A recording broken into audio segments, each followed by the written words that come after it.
Artificial intelligence आज की जदीद दौर में टेक्नोलॉजी का एक नेक्स्ट लेवल है। हम देखते हैं कि जैसा इसका दुनिया में बाकी जगहों पे इस्तेमाल किया जा रहा है, इसी तरह हम इसको लीगल ऑटोमेशन पे लेके आ सकते हैं। लेकिन उसके लिए सबसे आम जो है, पाकिस्तान को अगर देखा जाए तो हमारे पास लॉ मौजूद है, बुक्स मौजूद है, उनका डेटा पहले सेव करना है ताकि जब हम उसको प्रॉम्प्ट एक लफ्ज़ है, जैसे हम किसी रेस्टोरेंट या किसी जगह जाते हैं, वेटर को कहते हैं कि आप पानी ले आओ। इसी तरह जब तक हम चैट जीपीटी में या चैट जीपीटी 4 में जब तक प्रॉम्प्ट नहीं देंगे, कमांड नहीं देंगे, वो इसका बेहतर रिप्लाई नहीं दे पाएगा।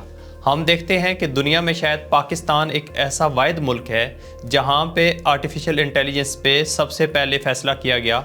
मंडी बाउद्दीन में फालिया एक तहसील है, वहाँ पे एडिशनल सेशन जज साहब ने एक बेल पटिशन का फ़ैसला करते वक्त उन्होंने बाकायदा तौर पे उस चैट जीपीटी 4 था उनके पास, वहाँ पे ये प्रॉम्प्ट दिया कि इस केस के ये फैक्ट हैं, इस केस के ये एविडेंस है, मुझे बेल ग्रांट करनी चाहिए या नहीं। तो उस पर फैसला आया कि आप इसमें बेल ग्रांट कर दें। तो सबसे पहले तो ये है कि हमारे पास जितना भी सिविल प्रोसीजर सिस्टम है, फैमिली प्रोसीजर सिस्टम है, क्रिमिनल है और बाकी तमाम कानून है, उसको हम सेव कर लें और उसके बाद जो हमारा केस मैनेजमेंट सिस्टम है उसको उसके साथ लिंक कर दें या किसी बड़े अदारे के साथ लिंक कर दें, जैसे नादरा है, और उसके बाद उसका इस्तेमाल किया जा सकता है। और यकीनन उसका जब इस्तेमाल किया जाएगा तो आज जो पाकिस्तान की अदलिया के पास इतना ज़्यादा केसेस का बोझ है, वो बोझ भी कम हो जाएगा, फ़ैसलों में जिद्दत आएगी और बड़ी तेज़ रफ्तारी के साथ फ़ैसले किए जा सकेंगे।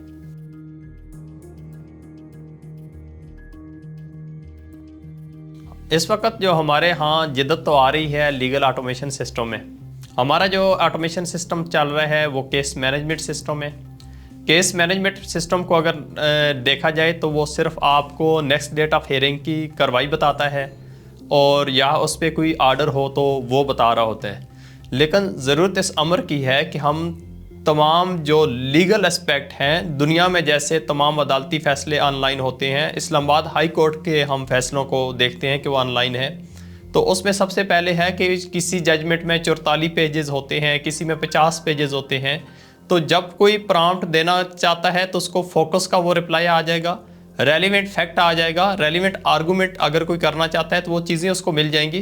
तो उसके लिए सबसे आम तो यही है कि हमारा जो केस मैनेजमेंट सिस्टम है इसमें किया भी क्या जाए कि हमारा जो लीगल सिस्टम है वो इतना ग्रे है, अभी तक तो हम इस पर कोई फ़ैसला नहीं कर पा रहे कि किसी केस में कितनी तारीख होनी चाहिए। मसलन कोई एक पार्टी बार बार केसेस में तारीख ले रही है तो हम एक एंड फोकस करना चाहिए। सबसे पहले पाकिस्तान में लीगल अमेंडमेंट होनी चाहिए कि इतनी पार्टी कोई किसी भी मुकदमे में तारीख ले सकेगी, उसके बाद नहीं ले सकेगी। उस डेटे को फिर उस लॉ को हम जब अपडेट करेंगे तो इसके बाद ऑटोमेशन सिस्टम में और सीएमएस से जब वो लिंक होगा तो बेहतर फैसला कर पाएगा। अभी चंद रोज़ पहले आपने देखा होगा कि आरओ ने पाकिस्तान में बहुत सारे लोग जो इलेक्शन में हिस्सा ले रहे थे उनके कागजात नामजदगी मुस्तरद हुए। तो अगर यही जो निज़ाम है, मसलन हमारा जो इलेक्शन कमीशन का कानून है, कॉन्स्टिट्यूशन ऑफ पाकिस्तान है, इसके अलावा मनी लॉन्ड्रिंग है, उसके अलावा एफबीआर के जो लॉज हैं, ये सारे लिंक होते और अपडेट होते और इसको केस मैनेजमेंट सिस्टम के साथ लिंक कर दिया जाता और चैट जीपीटी 4 को हम प्रॉम्प्ट देते कि ये तमाम डेटा आ गया है, तो चैट जीपीटी विदिन 2 और 3 मिनट्स में कहता हूँ कि मुल्क पूरे में फैसले कर देती कि ये वो लोग हैं जिनके कागजात मुस्तरद किए जा रहे हैं या इनके नहीं किए जा रहे। और उसमें फ़ैसले में जिद्दत इस तरह है कि आज 4-5 दिन हो चुके हैं, लोगों को उन फैसलों की नकूल और कापियाँ नहीं मिल रही, लेकिन चैट जीपीटी के इस्तेमाल से वो फ़ैसले उसी वक्त तमाम लोगों को हासिल हो सकते थे। ये तो मैंने एक अभी रेलिवेंट मिसाल दी है। इसी तरह हम तमाम एस्पेक्ट में, तमाम लाज में इसके फ़ैसले ले सकते हैं। हम फैमिली कोर्ट्स में इसका इस्तेमाल कर सकते हैं, सिविल केसेस में, क्रिमिनल केसेस में, और ख़ास तौर पे आगे एडीआर का दौर आ रहा है तो आर्बिट्रेशन काउंसिल को अगर इससे हेल्प मिल सकेगी तो वो बहुत सारी आसानी हो सकेगी।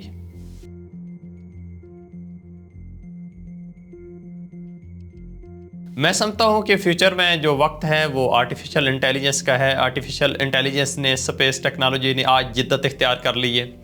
मैं किसी एक ऐप की बात नहीं करता। आपके मुल्क के अंदर अगर इकनॉमिक तौर पे देखा जाए तो कुछ ऐसी ऐप्स हैं जिसमें आप रकम ट्रांसफ़र कर सकते हैं, जमा करा सकते हैं, आप बिजली के बिल जमा करा रहे हैं, आप गैस के बिल जमा करा रहे हैं, FWO के टैक्स दे रहे हैं, तमाम के तमाम आप माशी तौर पे वो ऐप बैंकों से ज़्यादा कामयाब हो चुकी है।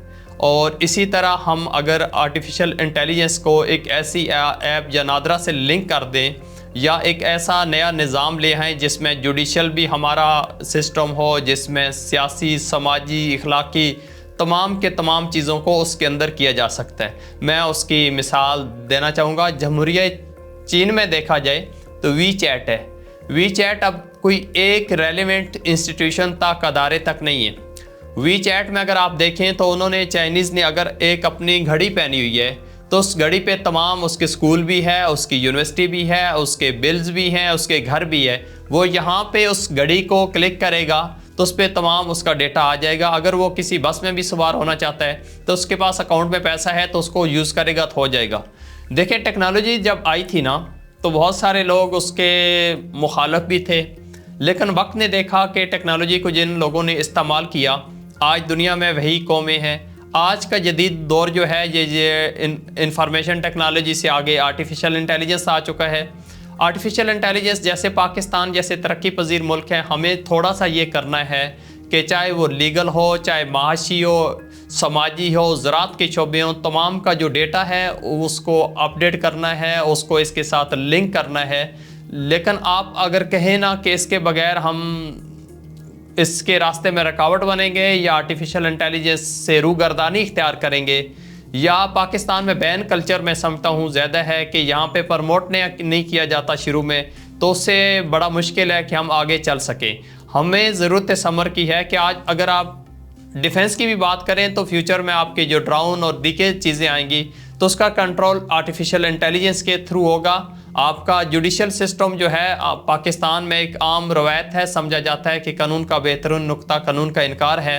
तो अगर जुडिशल सिस्टम ही, क्योंकि बीइंग एज ए लॉयर मैं बात कर रहा हूँ, ये सिर्फ आर्टिफिशियल इंटेलिजेंस पे आ जाए तो बहुत सारी चीज़ें और काम ख़त्म किए जा सकते हैं।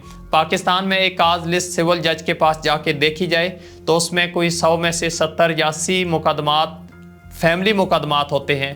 हालांकि निकाहनामा के में वो तमाम शिक मौजूद हैं जहां पे किसी का डावरी आर्टिकल और तमाम चीज़ें लिखी जा सकती हैं। वो तमाम चीज़ें अगर आज पाकिस्तान में एक ऐसी लेजिस्लेशन हो जाए कि तमाम जो लड़की का जहेज़ है या बाकी सामान है वो तमाम डिटेल निकाहनामा पे लिखी जाएगी, तो हम इसके बाद हम एक आर्बिट्रेशन काउंसिल बना लें या यूनियन काउंसिल लेवल पे एक एडमिनिस्ट्रेटर हो जिसका भी लिटिगेशन हो वो वहाँ जाए, तो हम उसको चैट GPT 4 में देखें कि इधर के एक तरफ पार्टी का मौक़िफ़ क्या है, दूसरी तरफ क्या है, तो मिनटों और सेकंड में वो फैसले किए जा सकते हैं, ना कि इतना वेस्ट ऑफ टाइम हो रहे हैं, वेस्ट ऑफ मनी हो रही है और वेस्ट ऑफ लाइफ हो रही है। अब इशू क्या है?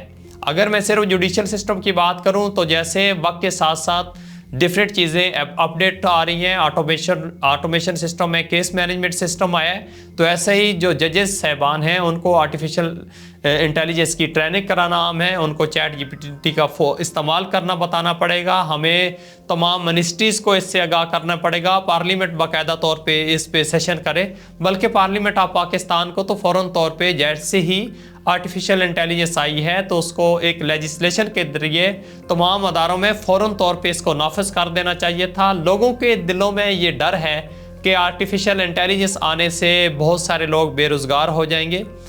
मेरा मानना है कि हो सकता है ऐसा हो, लेकिन ऐसा नहीं है कि रोबोट भी माजी में आया है तो उसके चीज़ें दूर चली जाएं। ये एक सहूलत के तौर पे इस्तेमाल किया जा रहा है। टेक्नोलॉजी का जब कंप्यूटर और दीगर चीज़ों का इस्तेमाल आया था तब भी लोग कहते थे कि अब मार्केट्स में लोग कम काम करेंगे, इसमें कोई दूसरी राय नहीं। लेकिन जो लोग आर्टिफिशियल इंटेलिजेंस में कमांड हासिल कर लेंगे, जो लोग इसको सीख लेंगे वही आगे चल सकेंगे, और जो लोग इससे रूगर्दानी इख्तियार करेंगे वो तो माजी की तरह बहुत पीछे चल जाएंगे। पाकिस्तान के लिए एक ऑप्शन है, और ख़ास तौर पे पाकिस्तान में जो यूथ है, मोर देन 63% इस टाइम पाकिस्तान में यूथ है, उनको चाहिए कि चैट GPT का इस्तेमाल करें, चाहे वो किसी भी शोबा में है, वो चाहे वो स्टूडेंट हैं, चाहे वो प्रैक्टिकल लाइफ में इसका इस्तेमाल करेंगे। और जब तक हुकूमत की तरफ से इस चीज़ की लोगों तक बेहतर आगाही नहीं की जाएगी, लोगों को बताया नहीं जाएगा, तो मुश्किल होता है कि लोग किसी चीज़ में हेजिटेट फील करते हैं। अब चैट जीपीटी जो 4 है उसके मंथली चार्जेस भी होते हैं, कई लोग चार्जेस से डरते हैं। अब इशू क्या है? इशू ये है कि अगर मैं सिर्फ जुडिशल बात करूं तो जजेस साहबान तो ला तो जानते हैं, लेकिन कोई ख़ास चीज़ मसलन किसी कपड़े का ब्रांड आ जाता है, किसी शूज़ का आ जाता है, या कोई और चीज़ आ जाती है, तो वो शायद उसमें एक्सपर्ट ना हो। हाई कोर्ट में तो ये देखा जाता है कि जब कोई ऐसा इशू या मुकदमा आ जाए तो उसके एक्सपर्ट को बुला लिया जाता है। तो डिस्ट्रिक्ट लेवल पे क्योंकि केस की बुनियाद बनती है, तो वहाँ पे चैट जीपीटी 4 के इस्तेमाल से या इंटरनेट की बेहतर सहूलत आने से फिर जजेस साहबान के रिटायरिंग रूम में इंटरनेट नहीं होगा, बल्कि वो कोर्ट में उस चीज़ को इंटरनेट के ज़रिए फ़ौरन प्रॉम्प्ट देंगे चैट जीपीटी 4 को कि मेरे पास ये इशू आ रहा है, आप इसको कैसे हैं, तो वो क्विक इमीडिएटली तौर पे उसका रिप्लाई देगा।